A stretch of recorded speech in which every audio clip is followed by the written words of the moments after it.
The two key elements in Buddhism, I think, which differentiates Buddhism from other religions is one, bodhicitta, which talks about becoming Buddha for the benefit of all sentient beings.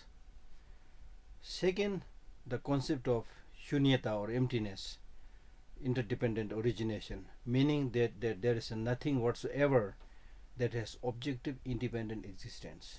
So these two, I think, are very unique to the Buddhist ideas. The main purpose of Buddhism is to help suffering sentient beings, because whether you're a human being or animals or birds, we all want happiness and do not want suffering. That is our inborn nature. Nothing to do with Buddha, nothing to do with God. It is our nature. So based on this nature, Buddha taught a path to make sure that sentient beings get their long-lasting happiness and are able to at least reduce suffering. In Buddhism, when we talk about happiness, it's primarily mental satisfaction. It is not just experiencing pleasures. Okay, most of us are pleasure seekers. We employ our five senses and then engage with the five sensual objects. Then we feel pleasant and then we think we are happy.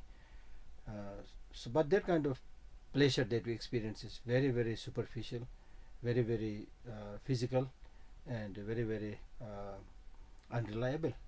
So what we want is not only happiness but long-lasting happiness, because that is our inborn desire. Again, nothing to do with religion. If you ask anybody you want happiness, they'll say yes. Again, you ask them how long you want happiness, everybody will say as long as possible.